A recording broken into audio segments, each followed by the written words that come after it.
حضرت ابو قتادہ جدوں حضور دیاں اٹھنیاں چھڑا کے لے آئے نا پھر حضور نے انہاں واسطے دعا منگی. میں کہا یا اللہ دا جسم سلامت رکھیں، دا حسن سلامت رکھیں.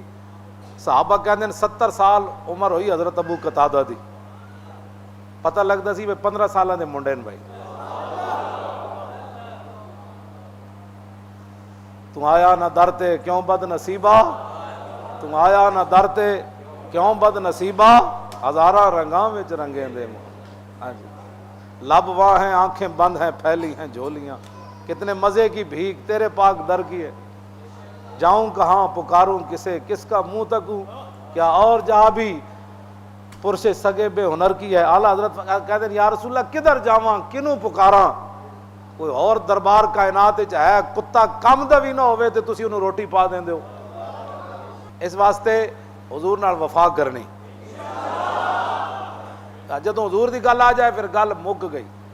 اعلیٰ حضرت بریلوی مولانا عبد الغنی نابلسی، میں ملک شام جدوں گیا نا تے مولانا دی قبر تے حاضری دیتی مولانا عبد الغنی نابلسی تے مینوں اتھے دے متولی جڑے سن انہاں دے صاحبزادے جو پیر وہ مینوں کہن لگے اے جڑی جالی لگی ہوئی نا اے پہلے رسول اللہ دے مواجہ شریف دے سامنے جالی لگی ہوئی.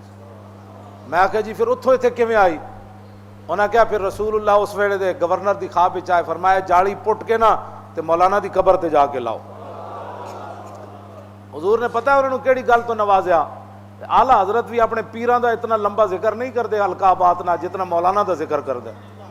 اعلیٰ حضرت کو پوچھا گیا بھی تسی ایڈے وڈے وڈے دو جناب 3-17 مولانا دا القاب ہی ذکر کرتے رہندے ہو، کیوں کر دے ہو؟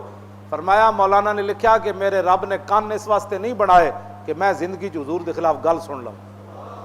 ایسے جملے دی وجہ تو حضور نے فرمایا جاڑی مولانا دی قبر تے جا کے لاؤ.